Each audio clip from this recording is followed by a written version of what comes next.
The Iliad, Book 23, The Funeral of Patroclus and the Funeral Games. Thus did they make their moan throughout the city, while the Uaeans, when they reached the Hellespont, went back every man to his own ship.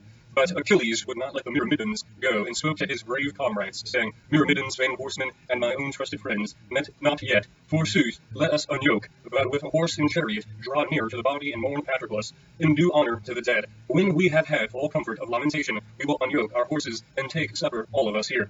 On this they all joined in a cry of wailing, and Achilles led them in their lament. Thrice did they drive their chariots, all sorrowing round body, and Thetis stirred within them a still deeper yearning. The sands of the seashore and men's armour were wet with their weeping, so great a minister of failure was he whom they had lost. Chief in all their mourning was the son of Peleus. He laid his blood-stained hand on the breast of his friend. Farewell, he cried, Patroclus, even in the house of Hades. I will now do all that I erewhile promised you. I will drag Hector hither, and my dogs devour him raw. 12 noble sons of Trojans will I also slay before your pyre to avenge you. As he spoke, he treated the body of noble Hector with continually laying it at full length in the dust beside the bier of Patroclus. The others then put off every man his armour, took the horses from their chariots, and seated themselves in great multitude by the ship of the foolish descendants of Atreus, who thereon feasted them with an abundant funeral banquet. Many a goodly ox, with many a sheep and bleating goat, did they butcher and cut up. Many a tusk moreover, fat and well fed, did they singe, and let set to roast in the flames of Hephaestus, and rivulets of blood flowed all round the place where the body was lying. The princes of the Uaeans took the son of Peleus to Agamemnon, but hardly could they persuade him to come with them. So wroth was he for the death of his comrade. As soon as they reached Agamemnon's tent, that they told the serving men to set a large tripod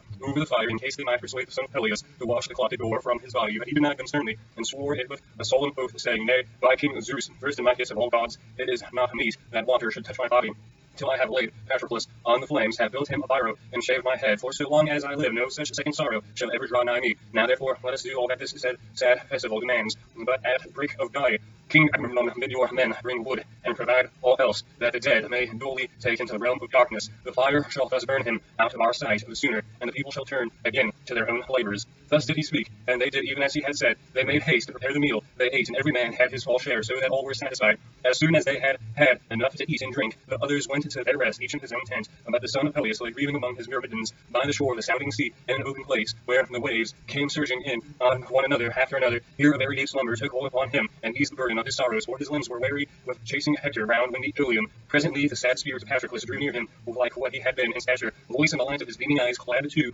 as he had been clad in life. The spirit hovered over his head, and said, You sleep, Achilles, and haven't forgotten me. You love me living, but now that I am dead, you think for me no further. Bury me with all speed, that I may pass the gates of Hades. The ghosts of vain shadows of men, I can labour no more, drive me away from them. They will not yet suffer me to join those that are beyond the river, and I wonder all desolate by the wind gates of the house of Hades. Give me now your hand, I pray you, for when you have once given me my dues of fire, never shall I again come forth out of the house of Hades. Nevermore shall we sit apart and take sweet counsel among the living. The cruel fate, which was my birthright, has yawned its wide jaws around me. Nay, you too, Achilles, pure gods, and are doomed to die beneath the wall of the noble Trojans.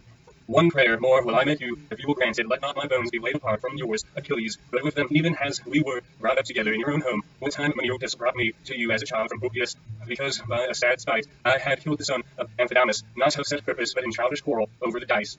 The knight Peleus took me into his house, and treated me kindly, and named me to be your squire. Therefore let our bones lie in but a single urn, the two-handled golden vase given to you by your mother. And Achilles answered, Why, sure heart, are you come hither to lay these charges upon me? I will of my own self do all as you have bidden me. Draw closer to me. Let us once more throw our arms around one another, and find sad comfort in the sharing of our sorrows. He opened his arms towards them as he spoke, and would have clasped him in them, but there was nothing, and the spirit vanished as a vapor, quivering and whining into the earth. Achilles sprang to his feet, smote his two hands, and made a lamentation, saying, Of truth, even in the house of Hades there are ghosts and phantoms that have no life in them. All night long the sad spirit of Patroclus has hovered over my head, making piteous moan, telling me what I am to do for him, and looking wondrously like himself. Thus did he speak, and his words set them all weeping and mourning about the poor dumb dead, till rosy-fingered Moan appeared. Then King Agamemnon sent men and mules from all parts of the camp to bring wood, and Morones, squire to Idomeneus, was in charge over them. They went out with woodmen's axes and strong ropes in their hands, and before them went the mules. Up hill and down dale did they go, by straight ways and crooked, and when they reached the heights of many mountain Ida, they laid their axes to the roots of many a tall branching oak that came thundering down as they fell it. They split the trees and bound them behind the mules, which then wended their way as they best could through the thick brushwood on to the plain. All who had been cutting would boulder logs, for so Morones, squire to Idomeneus, was bidden them, and they threw them down in a line upon the seashore at the place where Achilles would make a mighty monument for Patroclus and for himself.